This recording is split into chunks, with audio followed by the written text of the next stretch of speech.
கர்த்தருக்கு மகிமை உண்டாகட்டும். ஓசியா தீர்க்கதரிசியின் புஸ்தகம் 8ஆம் அதிகாரம் 11, 12 வசனங்களை நான் உங்களுக்காக வாசிக்கிறேன். 12, 13 கூட நான் வாசிக்கிறேன். எப்பிராயீமர் பாவம் செய்வதற்கேதுவாய் பலிபீடங்களை பெருக பண்ணினார்கள். ஆதலால் பலிபீடங்களே அவர்கள் பாவம் செய்வதற்கு ஏதுவாகவும், என் வேதத்தின் மகத்துவங்களை அவர்களுக்கு எழுதி கொடுத்தேன், அவைகளை அந்நிய காரியமாக எண்ணினார்கள். எனக்கு செலுத்தும் பலிகளின் மாம்சத்தை அவர்கள் பலியிட்டு புசிக்கிறார்கள். கர்த்தர் அவர்கள் மேல் பிரியமாயிரார். அவருடைய அக்கிரமத்தை அவர் நினைத்து அவர்கள் பாவத்தை விசாரிக்கும் போதுவெனில் அவர்கள் எகிப்துக்கு திரும்பி போவார்கள். இஸ்ரவேல் தன்னை உண்டாக்கினவரை மறந்து கோவில்களை கட்டுகிறான். யூதா அரணான பட்டணங்களை பெருக பண்ணுகிறான். ஆனாலும் நான் அதன் நகரங்களில் அக்னியை வரப்பண்ணுவேன், அது அவைகளின் கோவில்களை பட்சிக்கும். கர்த்தருக்கு மகிமை உண்டாகட்டும். இங்கு 2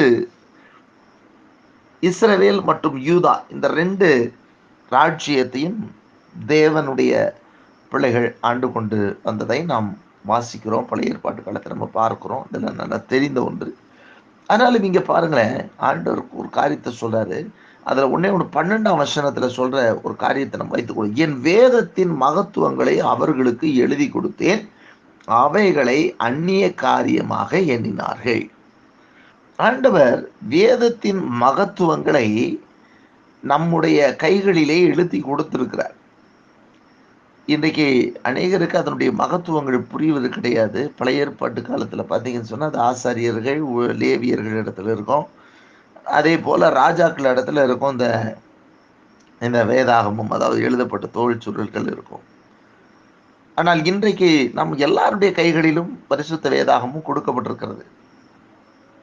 ஆண்டவர் எதிர்பார்க்கிறது பாருங்க, என் வேதத்தின் மகத்துவங்களை அவர்களுக்கு எழுதி கொடுத்தேன், அவைகளை அந்நிய காரியமாக எண்ணினார்கள். ஆகவே இந்த ஓசியால ஆண்டவர் வேதத்தை ரொம்ப முக்கியப்படுத்தி சொல்றதெல்லாம் நீங்க பார்க்கலாம். இன்னைக்கு வேதாகமும் எவ்வளவு முக்கியமானது என்பது நமக்கு புரியும். ஆண்டவர் சொல்றாரு பாருங்க, ஓசியால 6ல் வாசிக்கும்போது, 4:6 சொல்லும்போது பார்க்கும்போது, நீ உன் தேவனுடைய வேதத்தை மறந்தாய், ஆகையால் நானும் உன் பிள்ளைகளை மறந்து விடுவேன் அப்படின்னு. அப்போ வேதத்தை நம்ம மறக்க கூடாது என்று ஆண்டவர் விரும்புகிறார். வேதத்தை ரொம்ப முக்கியப்படுத்துகிறார். ஆகவே சங்கீதக்காரன் பாருங்க, அன்னைக்கு தோல் சொற்களில் வேதாகமும் கிடைக்கும் போது, ரொம்ப அரிதாய் கிடைக்கும் போதே தாவீது சொல்ல முடியும், வேதத்தை மறவேன் அப்படின்னு சொல்றார். உங்களுடைய வேதம் என் மனமகிழ்ச்சின்னு சொல்றார். இன்னைக்கு எல்லாருக்கும் வீட்டில் பல வேதாகமங்கள் இருக்கிறது. ஆனாலும் நாம் வேதத்தை நாம் முக்கியப்படுத்துகிறோமா அப்படின்னா நிச்சயமா கிடையாது. அது மாத்திரமல்ல, இன்றைய காலகட்டங்களில் அதில் நான் சில காரியங்களை நான் சுட்டி காட்டேன் பாருங்க. அப்போ வேதம் ரொம்ப முக்கியமானது. வேதம் தான் நம்ம பாதிக்கு வெளிச்சம். பைபிள் ரீடிங்கு, பைபிளை பற்றிய மெடிடேஷன்ஸ் நமக்கு அவசியம். அதுதான் நம்ம நித்திய பாதையில் சத்தியத்தில் நம்மளை நடத்தும். இங்கே வேதத்தை மகத்துவங்களை அவர்களுக்கு எழுதி கொடுத்தேன், அவைகளை அந்நிய காரியமாக எண்ணினார்கள். இன்றைக்கு காலகட்டங்களில் இதுதான் நடக்குது. இன்றைக்கு இருக்க காலகட்டங்களில் வசனம் கிடைக்கக்கூடாத பஞ்ச காலம் வரும்னு சொன்ன காலங்கள் இப்போ நடந்துட்டு இருக்கு. பைபிள் வச்சுக்கிறாங்க, ஆனால் பைபிளில் இருக்கக்கூடிய வசனங்களுடைய சத்தியங்கள் தெளிவு கிடையாது, குழப்பங்கள், அதை அவங்க இஷ்டத்துக்கு ஏற்றபடி மாற்றிக்கொள்ளுதல், இதெல்லாம் பார்க்குறோம். அதற்கு மாற வேற என்னென்ன நடக்குது? 11ஆம் வசனத்துல சொல்றாரு, எப்பிராயீமர் பாவம் செய்வதற்கு ஏதுவாய் பலிபீடங்களை பெருக பண்ணினார்கள், ஆதலால் பலிபீடங்களே அவர்கள் பாவம் செய்வதற்கு ஏதுவாகும். ஆண்டவர் பலியே அல்ல, இதுலதான் சொல்றார், பலியே அல்ல, இரக்கத்தையும் தகன பலிகளை பார்க்கலும் தேவனை அறிகிற அறிவையும் விரும்புகிறேன். ஒருவேளை பலிபீடங்களை பெருக பண்ணுகிறார்கள், ஆதலால் பலிபீடங்களே அவர்கள் பாவம் செய்வதற்கு ஏதுவாகும். இன்னைக்கு பெரிய பெரிய இடங்கள், அவங்களுக்கு மேடைகள், இன்றைக்கு மேடை தான் அவங்களுக்கு பலிபீடம் என்று சொல்லிக் கொள்கிறோம். பெரிய பெரிய மேடைகள் எதற்கு அப்படின்னு சொன்னால், அது தேவனை மகிமைப்படுத்துவதற்கல்ல, அது பாவம் செய்வதற்கு ஏதுவாக அது மாறிவிடுகிறது. அதுவே அவங்க பாவம் செய்வதற்கு ஏதுவான மேடைகளாய் மாறிவிடுகிறது.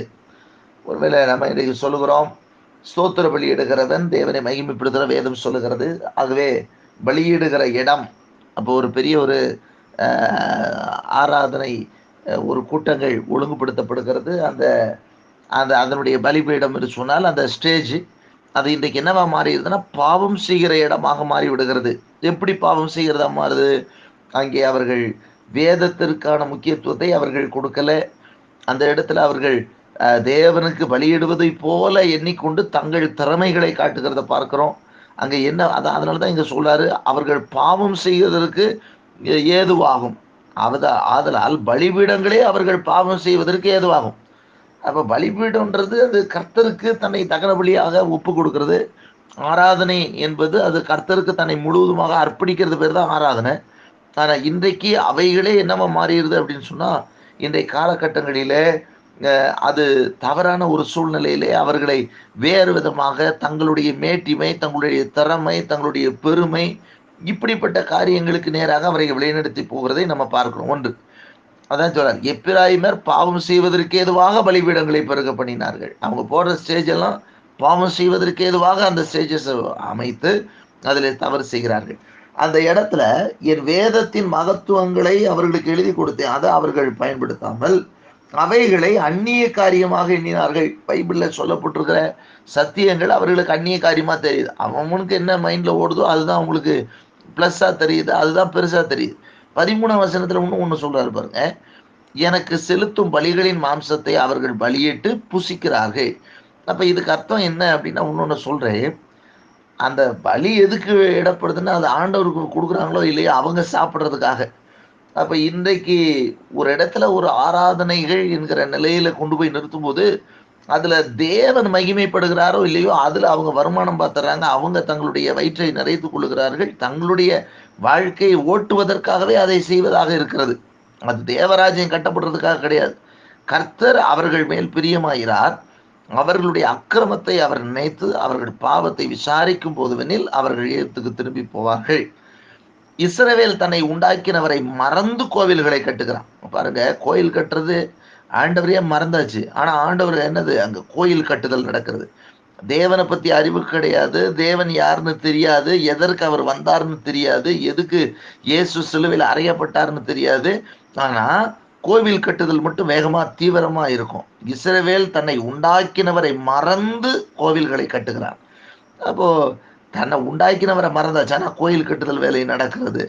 யூதா அரணான பட்டணங்களை பெருக பண்ணுகிறான், ஆனாலும் நான் அதன் நகரங்களில் அக்னியை வரப்பண்ணுவேன் என்று சொல்லி இதுல வசனம் சொல்லுங்க. அது அவைகளின் கோவில்களை பட்சிக்கும் என்று சொல்லி ஆண்டுடைய வார்த்தை சொல்லுகிறதை நம்ம பார்க்கிறோம்.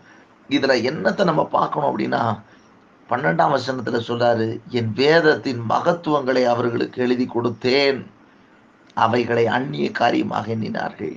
அப்ப வேதத்தின் மகத்துவங்களை அவர்களுக்கு எழுதி கொடுத்தேன்னு சொன்னா, வேதத்தின் மகத்துவங்களை அவங்க படித்து அவர்கள் அறிந்து அதன்படி நடக்க வேண்டும் என்று நான் விரும்புகிறேன் என்பதுதான் அதனுடைய அர்த்தம்.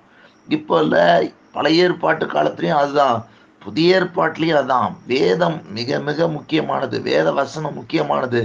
கர்த்தருடைய வசனம் இல்லாத ஒரு காரியம் அதுல ஒரு பிரயோஜனமற்றது. ஏன்னா ஆண்டவர் சொன்ன ஒன்னே ஒண்ணு, அழிந்து போகாத ஒன்னே ஒண்ணுன்னு சொன்னா வசனத்தை மட்டும் தான் சொன்னார். ஆண்டவர் சொன்னாரு, வானம் ஒளிஞ்சு போயிடும், பூமி ஒளிஞ்சு போயிடும், ஆனா என் வார்த்தைகளோ அது ஒளிந்து போவது கிடையாதுன்னு சொன்னார்.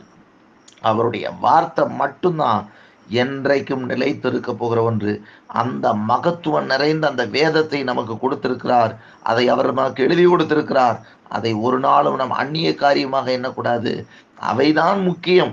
மற்ற இது எல்லாம் ரெண்டாவது பட்சம்தான்.